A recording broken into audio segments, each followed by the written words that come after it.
Excellency Ambassador Marcel Tibaleka. We'd like to thank you for granting us this opportunity to interview you. We are Claire Karouf and Anna Sarfati from the Institute for Cultural Diplomacy. And we'd like to start off the interview with a question on your career. So prior to being an ambassador, you had a lengthy career in the Ugandan police force. And we'd like to ask you what made you decide to become a diplomat, and how did your previous experience help you in this position? Maybe before I go on to answering that question, I need to give you some bit of background. Of course. How my representation came into being. Mm-hmm. When I was at the age of 13, that is the year 1962, when we were attaining our independence from the British Empire. I was in primary school that time, and by that time we were in the Uganda Kingdom. You know, if you have read some history about Uganda, and that was Mubende district where I happened to be. And in the primary schools, they went on selecting 2 pupils to attend the independence anniversary. And I was one of those 2 from my primary school. That's why I'm bringing this one, that was the first kind of representation coming in. Of course, as I said earlier on, and you have the history, I worked in the Uganda police for a long time. After 79 war, that was during Idi Amin's regime, when it was overthrown, I was one of the officers selected to go to Nairobi to open up what they call the Uganda Liaison Office. Mm-hmm. The purpose of that Uganda Liaison Office was to facilitate Ugandans who had been in exile and wanted to come back home. So we opened up the Uganda Liaison Office, and that was 79. 80, or towards the end of 79, I left and came back to Uganda. And then in 1980, I would say the whole of 1980, I was out of the country for further studies in my career, first in the UK and then in France. So that is what happened now, the beginning. I had seen all the 7 questions you put to me and had written something down. Because I realized I will not have all the 7 questions and the answer, be storing the answer straight away, because some of them are a little bit long to this. So briefly, I would just take this opportunity to tell you the reason why I found myself ambassador.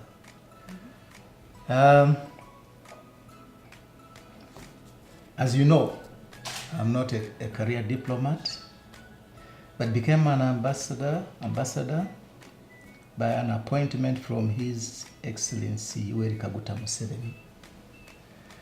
This one, of course, I had already retired from the police service. At that time, we were retiring at 55 years, and I had attained those 55 years, and also had a contract for 2 years, and finally gone back to the rural area, and that's where I was picked from. Of course, there is a reason. Which reason, I don't know. The appointing authority himself must have had that reason. So, my long career in the Uganda Civil Service, namely the Uganda Police Force, has turned out an invaluable assist in my work as ambassador. You get it? In the police, you have to adapt to different challenges and situations on a daily basis. That's police duty. It's not like a diploma. Sometimes the diplomatic sources also. My involvement in cultural and political activities in Uganda, together with my career in the Uganda Police Force, have shaped my destiny to become ambassador. We talk of cultural, we are now on cultural issues, but we'll come to that one later. I am now ambassador in Germany. 3 years I have already done as ambassador. Of course, that puts me off the first question that you put me, what made me to become ambassador. I've given you the highlight, the background, how it started, and maybe it was a follow-up of what had earlier happened. Maybe the president must have gone through the records, seeing the liaison office in Nairobi, which is now a high commission, and maybe later on I'll talk about it, because eventually I was even posted there in the early 80s in Nairobi, but not at this level of ambassador. Yeah. Okay. So does that somehow clarify? Yes, thank you. How I... And so I'd like to follow up by asking you, how would you define cultural diplomacy today, and what does it mean to you? And could you also maybe please specify how you think cultural diplomacy can be used to strengthen ties between Uganda and Germany? Well, to me, to understand the way, in the first place, the word cultural, I first learned of it from the French embassy. Because that time there was a cultural attaché. Yeah? That one attracted me so well. Because during my school days, secondary school days, I had really great interest in the French language. So when they said there was a cultural responsible for, actually was taking education, other cultural functions and so on. So I went to the French embassy, and first of all I registered myself at Alliance Française. That was when I was still in police service. And later on I went to the then Institute of Public Administration. They were offering the French language under the cultural attaché of the French embassy. So I did my French certificate, and of course later on I even won the scholarship to go and study the French language at Clermont-Ferrand. You might have heard of that. I remember that time meeting some German students. So that was the French language. It also combined with my field of profession. They also arranged for police training, which I also did in France. So, and that is what I'm coming to after that one. What was a cultural fact? From there, when I returned back home, the then Uganda liaison office in Nairobi had become a high commission. And Foreign Service again requested for someone with a bilingual status. And that's why again I was posted to Nairobi. I stayed there 3 years, and 3 years I returned back to my service until retirement. So the term cultural diplomacy is relatively new. However, the practice of cultural diplomacy has been exercised for centuries when explorers, traders, educators, and even missionaries have traveled the globe as informal or cultural ambassadors. You know the history of the explorers. They traveled all across the Atlantic. To me, cultural diplomacy, especially in times of intense globalization and readily available access to mass media, information and technology transfer, is utmost importance. Now that we are always available at all times, both positively and negatively, cultural diplomacy is essential in the promotion of stability, peace, and social-cultural interaction. When you look at the guiding principles of cultural diplomacy, namely respect and recognition of cultural diversity, some maybe for you here are very lucky. With us we have 54 ethnicities in Uganda, each one with its own dialect. But we respect each other, I am able to recognize if someone speaks, much as I don't speak that language. I say, this one is definitely from that location. The protection of international human rights and global peace and stability, one can easily see why cultural diplomacy is of such importance in the world of international diplomacy. I believe that cultural diplomacy is an integral part of political, economic, and commercial diplomacy that should be applied together to achieve a common goal. We are bringing on board commercial diplomacy. Soon the funds have been available for us, but in the past there wasn't such money. I think it's about a week or 8 days. I returned from Uganda, having gone there with the German Africa Verein group of business people. So you can see how it is coming. In my role as ambassador, I focus on 3 issues. The first is to increase Uganda's visibility in Germany. That's why I'm encouraging you. Let us not end here. Mm-hmm. After this one, please make an effort to make some saving and come over to Uganda. I want Germans to know more about my country other than being a major tourism destination.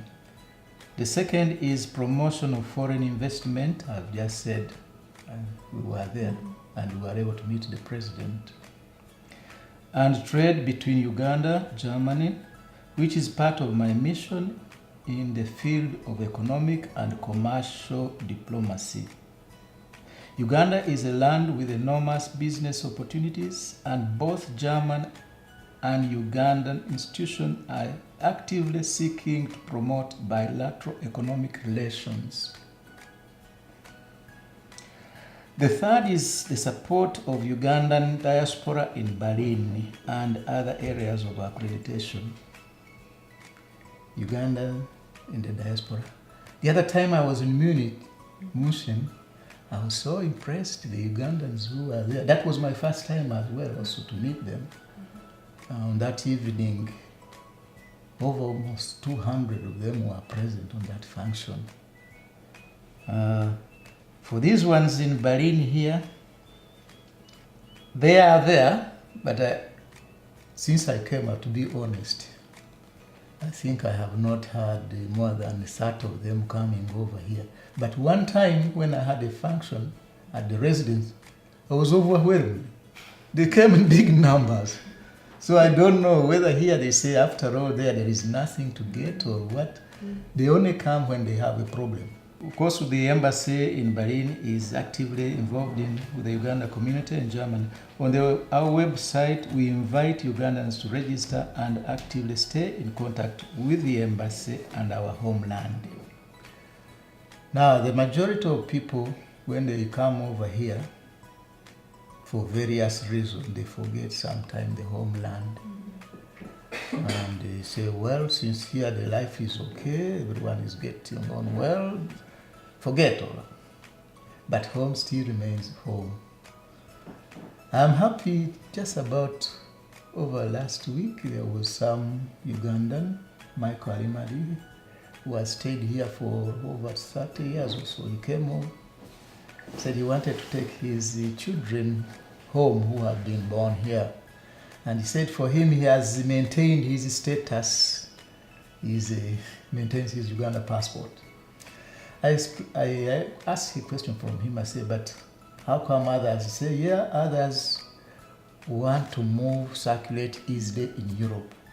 When you have your national this and that, you require visas here and there. Whereas when you have a European residence permit and so on, it is easy for you to circulate. Then I agreed, I said, okay, but you should not forget home. Yes, I wanted now to ask you if you could give us an example of a time in which you were involved in a successful intercultural dialogue. Exactly, I was going to that one. The most promising event in the field of intercultural dialogue is yet being materialized. I am personally involved in facilitating the cooperation and collaboration between the soon-to-be launched Uganda Institute of Diplomacy and International Affairs. I think Mr. may have already some information. A team from Uganda was supposed to have come over here on the 5th, from the 5th of September to the 9th of September to see the memorandum of understanding can be signed between the Institute, Cultural Diplomacy. But because the Prime Minister's office invited me for a retreat in Kampala, I had to postpone it until October. So October it will take place. So, to share the experience that will help develop the infant, that is UIDIA, the earlier one which I just mentioned. Ultimately, we hope to enter into a partnership and cooperation agreement through a joint memorandum of understanding. This is my child, which I'm trying to bring up because it wasn't there previously. And when I was on my VAC last year, I discussed it with the person who is trying to start up this. I say, wouldn't it be possible for you to have a cooperation with the International Cultural Diplomacy, Institute of Cultural Diplomacy? He said, okay, let's see. Unfortunately, we started the move, and we have an okay to visit. So, that is on the other of the most recent highlights was a chairmanship at this year's Commonwealth Dialogue hosted in conjunction with the British Chamber of Commerce. I was the chairperson of that. I had the opportunity to address an audience of fellow ambassadors, representatives from local business community, and interested private guests. The goal of the Commonwealth Dialogue is to offer a forum of people from different nations and professional backgrounds to socialize, network, and exchange ideas. I'm a great supporter of such gathering, since it is an excellent opportunity to put cultural diplomacy to the test. I had a number of those Commonwealth ambassadors attending. Another good example of intercultural dialogue happens through the work of our Honorary Consul in Leipzig. For example, our Honorary Consul, together with the world-famous Leipzig Zoo, organized and hosted the Uganda Congress, of which I attended. That was in February, which opened the wonderful world of Uganda's wildlife treasures to visitors and friends. Here too, a memorandum was signed between the Leipzig Zoo and the Uganda Wildlife Authority. That very same occasion. So, we are moving on. Yeah, thank you. So that concludes my part of the interview. So now, Ms. Cruz. Oh, okay. Yeah. Thank you very much. I would like to ask you, according to Your Excellency, what would you say are currently the most important areas of cooperation between Uganda and Germany? And which ones do you think there might be room for improvement? The Uganda Embassy is mandated to promote and protect Uganda's national interest in Germany. Uganda has no interest in Germany.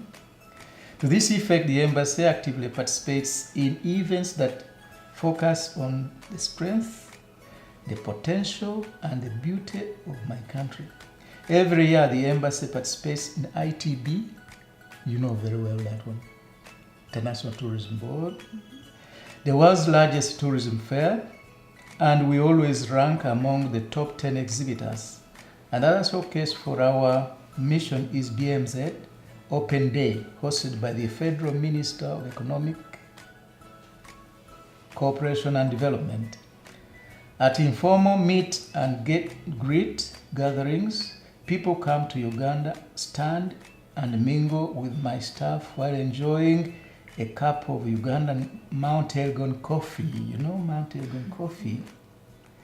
This cultural diplomacy practiced at grassroots level, and we always get a very favorable feedback from our visitors. Unfortunately for this year, they said no one should bring in anything. Like they said they have their profession, this and that, will provide everything. But to us, our interest was to bring our coffee for people to taste and see. These are some of the cultural things. We want to see our way of life, our coffee, how does it taste, if there is anything to eat, So, that there will be no coffee this time. Thank you.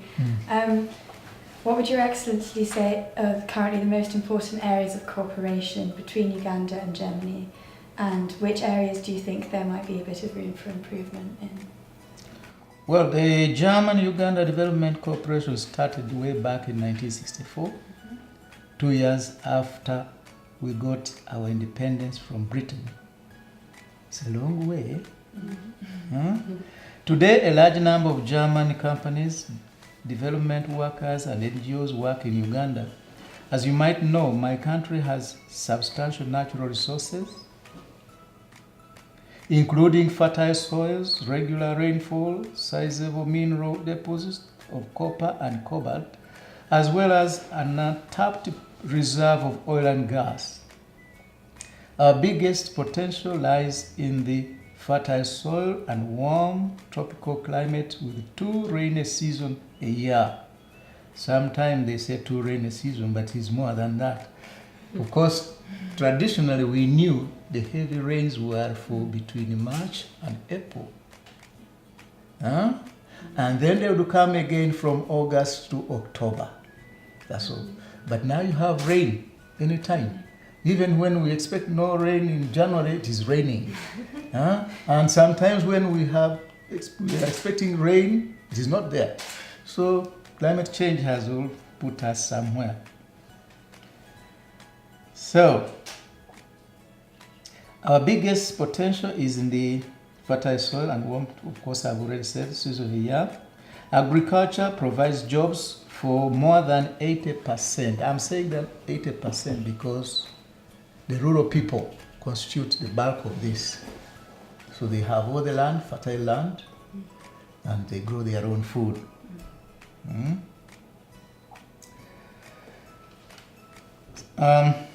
Most important source of income. However, this sector is struggling to cope with outdated production methods because they don't have the tools. And the threats of ongoing deforestation. Now, I was also one of those victims. For example, before coming here, I used not to want to see forest around me. I said, no, you clear that one. Because now, when I came over here, I saw the contrary. I said, no, I'm sorry for the past. I want the forest back now. So, that is the problem we have currently. Still, people are going on clearing the forest so as to be able to plant agricultural foods and so on, or commercial, this and that. So that challenge is still with us. Despite our wealth in natural riches, political stability and economic growth potential, Uganda still suffers numerous challenges, predominantly in the fields of renewable energies and energy efficiency, sustainable economic development, and very important, water and sanitation. Definitely a lot has happened in these areas, but at times the progress is very slow. I am particularly concerned about the unequal access Uganda have to clean and safe water, especially in rural areas. Access to drinkable water is enormously challenging. This one you will see by yourself when you visit. But of course not to the environment where I would say, where I stay. When we were growing, we had, of course, we had a fountain, which up to today, this fountain is still being used. Fresh water, we drank it, we never fell sick. And even people in the rural area draw water from there, they don't fall sick because of this and that. It's a stream, a fountain. Actually, there is a hill nearby, but the water seems to be coming from underground somewhere, running. So, but it's still a big challenge in the rural area, and it will take a bit of time to put right. Mm-hmm. So the next thing I'd like to ask you relates to President Museveni's recent visit to the German African Business Day on the 2nd of June. I would like to know what Your Excellency thinks, how you think that cultural diplomacy could encourage or facilitate greater economic cooperation between Uganda and Germany.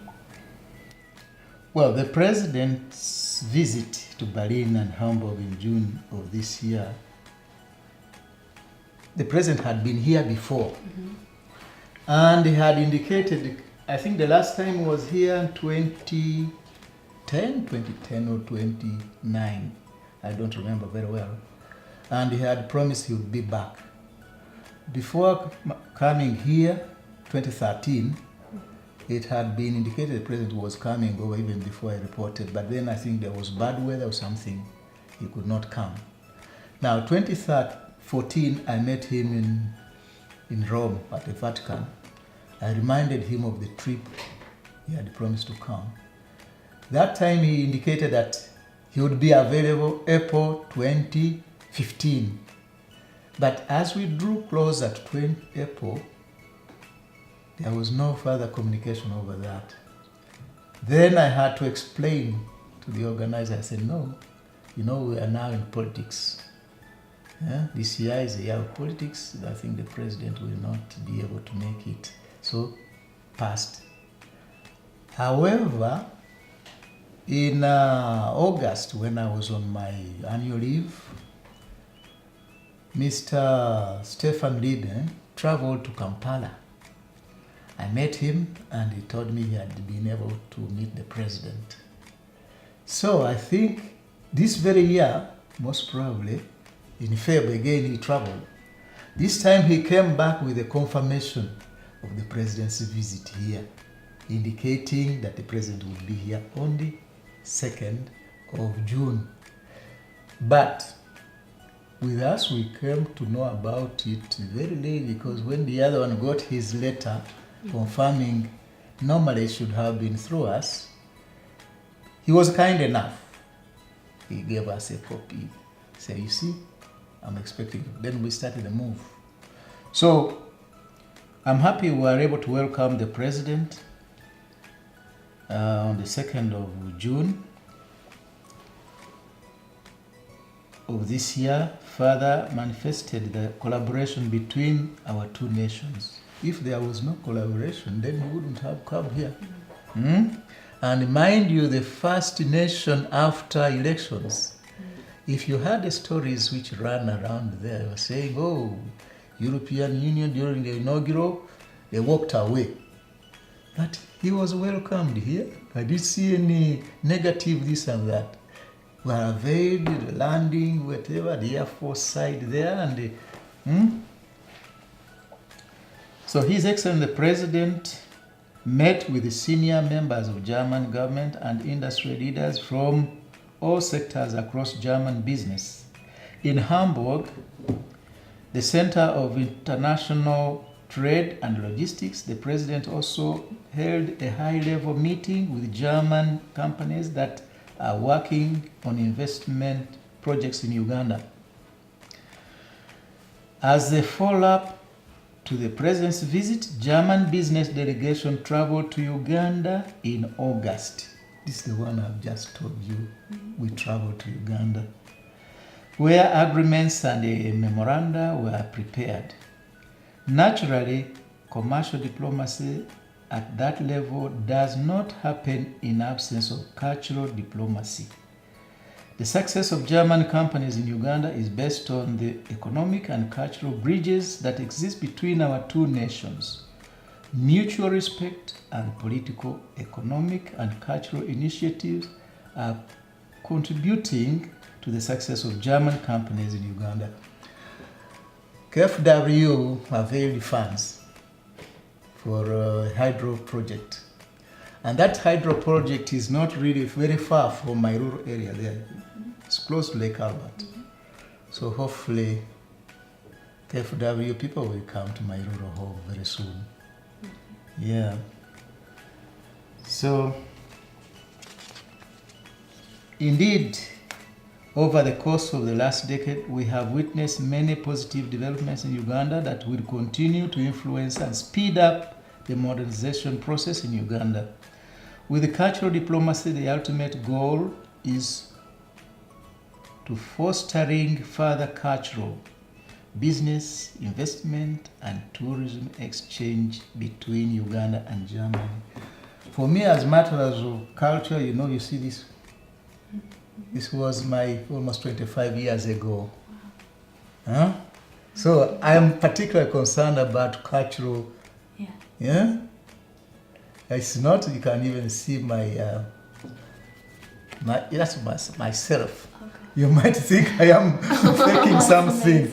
Yeah. Yeah. Wow.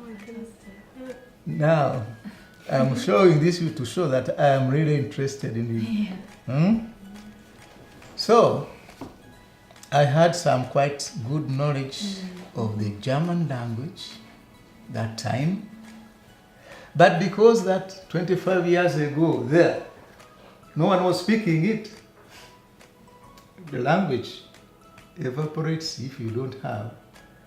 Now here, there are of course protocol issues. Otherwise it would have come back a long time ago. You know where you pick the language, of course, very, very easily. If you are traveling public, if you are in these pubs, it's very easy. Within a week or two, if you are a regular attendant of a pub, you'd have the language. But here, they say you go to certain places. And those certain places, the people who are there don't speak the language. They are speaking either English or French. So that's the challenge. Now my daughter who came here without a word of German language, she speaks better now than for me who was on it, I think, almost 5 years. So you see those challenges.